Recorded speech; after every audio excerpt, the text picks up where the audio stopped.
जय श्री राधे कृष्ण। हाँ तो दोस्तों, मैं आज आप सभी के लिए लेकर आया हूँ एक बहुत ही शिक्षापूर्ण और प्रचलित कहानी, जिसको आप सभी ध्यान से सुनिएगा और हमें कमेंट करके बताइएगा कि कहानी कैसी थी। कृष्ण और शिकारी संत की कथा, प्रभु भक्त अधीन। एक बार श्रीमद् भागवत कथा सुनते समय गुरुदेव के मुख से एक कथा सुनी, वो आपके लिए यहाँ पर लिख रहा हूँ। यह कथा सुनकर आपके हृदय में भगवान के लिए प्रेम जरूर जागेगा। एक बार की बात है, एक संत जंगल में कुटिया बनाकर रहते थे और भगवान श्री कृष्ण का भजन करते थे। संत को यकीन था कि एक ना एक दिन मेरे भगवान श्री कृष्ण मुझे साक्षात दर्शन जरूर देंगे। उसी जंगल में एक शिकारी आया। उस शिकारी ने संत की कुटिया देखी।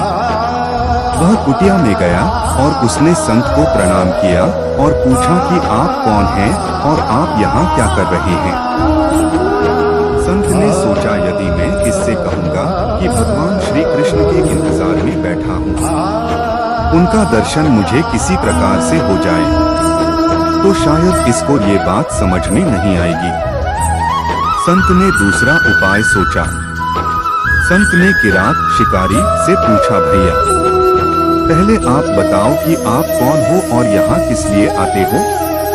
उस किरात ने कहा कि मैं एक शिकारी हूँ और यहाँ शिकार के लिए आया हूँ।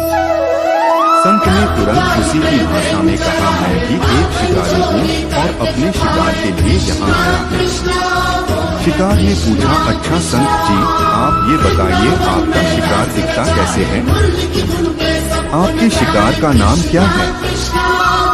हो सकता है कि मैं आपकी मदद कर दूं।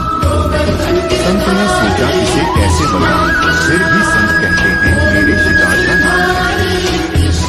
वो दिखने में बहुत ही सुंदर है, सांवरा सलोना है, उसके सिर पर मोर मुकुट है, हाथों में बंसी है। ऐसा कहकर संत जी रोने लगे। किरात बोला, बाबा रोते क्यों हो? मैं आपके शिकार को जब तक ना पकड़ लूं, तब तक पानी भी नहीं पीऊंगा और आपके पास नहीं आऊंगा। अब वह शिकारी घने जंगल के अंदर गया और जाल बिछाकर एक पेड़ पर बैठ गया। यहाँ पर इंतजार करने लगा। भूखा प्यासा बैठा हुआ है। एक दिन बीता, दूसरा दिन बीता और फिर तीसरा दिन। भूखे प्यासे किरात को नींद भी आने लगी। बाकी बिहारी को उन पर दया आ गई। भगवान उसके भाव पर रीझ गए। भगवान मंद मंद स्वर से बांसुरी बजाते आए और उस जाल में खुद फंस गए। जैसे ही किरात को फंसे हुए शिकार का अनुभव हुआ तो तुरंत नींद से उठा और उस सांवरे भगवान को देखा। जैसा संत ने बताया था, उनका रूप वैसा ही था। वह अब जोर जोर से चिल्लाने लगा, मिल गया, मिल गया, शिकार मिल गया। शिकारी ने उसे शिकार को जाल समेत कंधे पर बिठा लिया और शिकारी कहता हुआ जा रहा है, आज 3 दिन के बाद मिले हो, खूब भूखा प्यासा रखा, अब तुम्हें मैं छोड़ने वाला नहीं हूँ। शिकारी धीरे धीरे कुटिया की ओर बढ़ रहा था।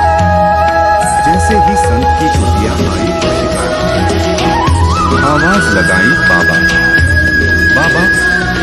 संत ने तुरंत दरवाजा खोला और संत उस किरात के कंधे पर भगवान श्री कृष्ण को जाल में फंसा देख रहे हैं।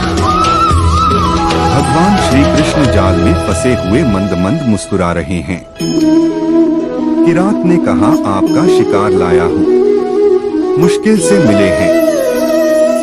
संत के आज होश उड़ गए। संत किरात के चरणों में गिर पड़े।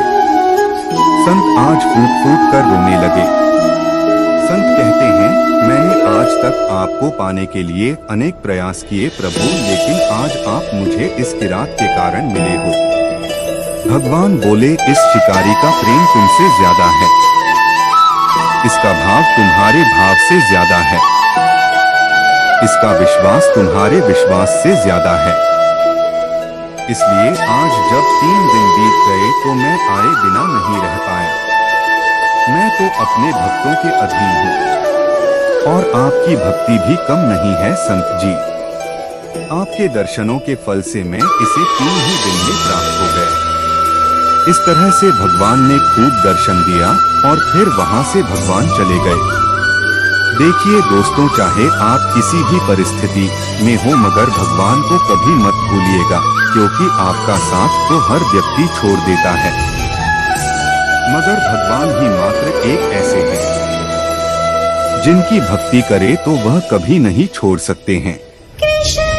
इसीलिए आप भगवान के लिए अपने समय में थोड़ा समय निकलकर उनके भक्ति में लीन हो जाइए, क्योंकि धन दौलत सब कुछ मिट जाएगा लेकिन भगवान कभी नहीं मिटेंगे। भगवान हमेशा आपके साथ रहेंगे, इसीलिए भगवान की भक्ति में लीन हो जाइए। तो एक बार आप सभी जहां हैं वहीं से बोलिए श्री कृष्ण भगवान की जय। जय जय श्री राधे कृष्ण।